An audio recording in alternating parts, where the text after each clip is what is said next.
O ministro Edson Fachin assume hoje a presidência do Supremo Tribunal Federal em um momento delicado para a corte, que enfrenta problemas aqui no nosso país e sanções do governo norte-americano. Além disso, a corte se aproxima das conclusões dos julgamentos sobre a tentativa de golpe e se prepara para discutir temas de grande repercussão, como a regulação do trabalho por aplicativos e a execução de emendas parlamentares. Eu já chamo o nosso colega Levi Guimarães para nos ajudar com essas informações. Ô Levi, existe a expectativa de grandes mudanças com a troca na presidência? Isso a gente inclui aí também possíveis posicionamentos do novo presidente sobre a anistia aos condenados pelos atos antidemocráticos, né? Porque Barroso disse esses dias que é favorável aí a uma possível revisão de penas. Já Fachin a gente ainda não sabe, né, Levi? Pois é, André, a gente vai ter algumas mudanças interessantes aí com essa posse que a gente vai ter hoje à tarde do ministro Edson Fachin para comandar o Supremo Tribunal Federal. Lembrando que a presidência do Supremo ela é rotativa, né? Ela muda a cada 2 anos. Então, Fachin vai comandar o Supremo, por exemplo, durante as eleições do ano que vem, que também sempre são um período de bastante tensão, né? Principalmente nos últimos anos. E aí a presidência ela sempre fica com o ministro mais velho da corte que nunca tinha assumido essa função. Então, no caso, vai ser Fachin e ele vai ter como vice-presidente o ministro Alexandre de Moraes. E aí, daqui a 2 anos, Moraes assume esse cargo. Tem alguns pontos que a gente pode destacar. Primeiro, representa uma mudança bastante importante no perfil da presidência, porque a gente sai de um presidente, o Barroso, que é bastante expansivo, que gosta bastante de dar entrevista, por exemplo, de frequentemente comentar os assuntos da pauta política nacional, vai em eventos, faz muitas aparições públicas, né? E é uma postura que divide muitas opiniões. Ele já foi muito criticado por isso também. E aí entra Edson Fachin, que é um dos ministros mais discretos que a gente tem hoje no STF. Você dificilmente vê Fachin concedendo entrevistas, por exemplo, ou dando declarações que gerem alguma polêmica. Ele é um daqueles juízes que carregam aquela máxima de que o juiz ele tem que falar nos autos.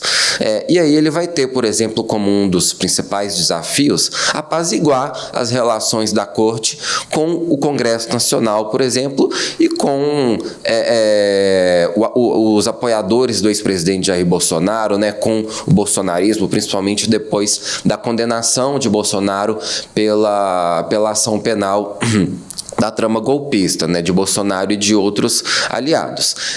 Fachin quem vai conduzir no Supremo, por exemplo, a continuação do julgamento da ação penal da trama golpista, apesar de que essa ação penal ela corre na primeira turma, né, do Supremo, né? Fachin não é um membro da primeira turma, mas é ele que vai estar à frente do Supremo durante esse processo. A gente ainda vai ter, por exemplo, a análise de recursos das defesas de Bolsonaro e dos aliados dele que foram condenados ali, que fazem parte do que seria o núcleo crucial dessa organização criminosa, no entendimento da maioria dos ministros, e ainda tem um julgamento também dos outros núcleos apontados na denúncia da Procuradoria-Geral da República, como o que teria atuado ali num processo de desinformação ou no planejamento de ações táticas para provocar uma ruptura institucional. E aí, inclusive, o ministro Barroso, ele se posicionou, ele deu algumas entrevistas nesse fim de semana, ele se posicionou sobre esse tema.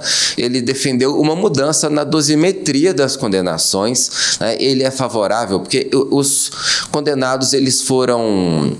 Bolsonaro e os aliados, eles foram condenados por 5 crimes. E Barroso defende que 2 desses crimes sejam julgados como um só. No caso, o crime de golpe de Estado e o de abolição violenta do Estado Democrático de Direito. Na prática, isso reduziria o tempo de prisão de todos esses condenados, incluindo Bolsonaro.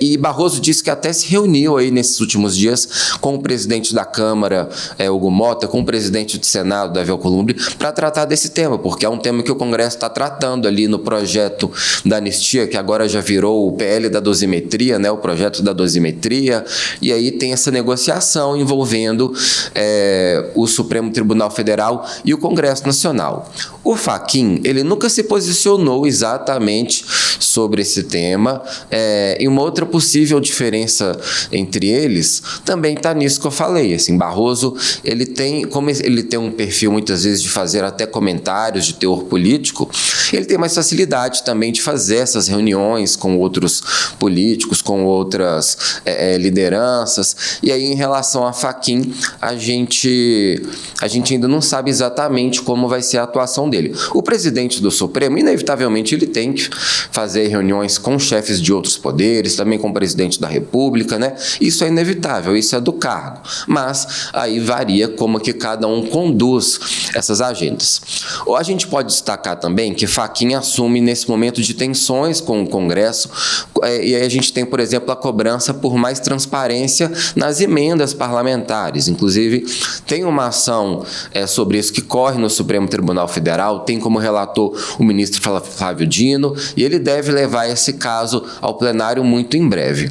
E uma outra característica que a gente pode apontar no Fachin é que ele preza muito pautas de temas, por exemplo, como trabalho e como meio ambiente. Isso já fica muito notório nessa primeira semana dele à frente do Supremo, porque um dos primeiros julgamentos que ele pautou, que vai acontecer na quarta-feira agora, dia 1º, é o reconhecimento do vínculo empregatício entre motoristas de aplicativos, entregadores de aplicativos e essas plataformas. É a tal da uberização do trabalho, né? É um julgamento que deve fixar aí uma orientação geral sobre a existência ou não de vínculo empregatício entre essas empresas e esses trabalhadores.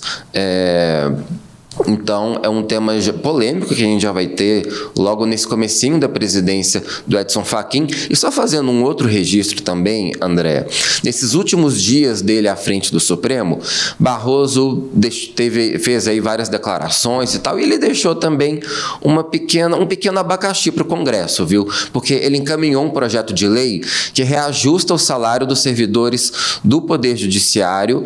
É um reajuste de 8% ao ano, de 2026 a 2028, então é uma conta que o Congresso aí vai ter que avaliar se aprova ou não uma das últimas ações aí de Barroso à frente do Supremo. Com essa relação que o Congresso vem tendo com a Suprema Corte aí, a gente acha que pode ser até difícil que isso aconteça. Agora, Fred, o ministro Edson Fachin já chega em meio a uma tensão com o presidente dos Estados Unidos, né, Donald Trump, que determinou sanções contra ministros, também contra a esposa do ministro Alexandre de Moraes. Quer dizer, ele já chega com a fogueira pegando fogo mesmo, né? Ele chega com o Supremo questionado pela presidência dos Estados Unidos. Boa parte dos ministros do Supremo estão com vistos para os Estados Unidos cancelados. Atualmente só o Cássio Nunes, o André Mendonça e o Fux não sofreram essa sanção. Todos os outros sim. Há uma pressão do governo dos Estados Unidos com relação a como foi a condução do julgamento do ex-presidente Jair Bolsonaro. Mas agora cabe a Fachin tentar, com o seu perfil mais discreto, mais comedido que o de Barroso, né, tentar articular uma saída em relação a isso. Há uma expectativa, com base dessa aproximação que aconteceu na reunião da ONU, né, na Assembleia da ONU, de uma aproximação do Trump em relação a Lula. Vamos aguardar quando deve acontecer essa reunião e se essa reunião também vai trazer um alívio das tensões em relação ao Supremo. Pois é, né, Fred? Essa, inclusive, é uma expectativa muito grande dessa semana, um possível encontro de Donald Trump e o presidente Luiz Inácio Lula da Silva. Ô, Fred, você acha que a tendência é de que esse encontro seja de forma virtual ou, como muita gente da base de Lula diz, que seria muito arriscado se encontrar pessoalmente com Donald Trump na casa dele, vamos dizer assim? Ainda não tem informação de como que vai ser esse encontro, né? Quem falou até o momento do encontro foi o próprio presidente Trump, né? Durante o discurso dele na Assembleia, e desde então tem sido costurado como que isso deve ocorrer. É bem possível que esse primeiro contato seja um contato telefônico, né? A gente não tem nenhuma informação na agenda da presidência de uma viagem para os Estados Unidos para uma reunião com o Trump, muito menos um deslocamento do presidente Trump para o Brasil.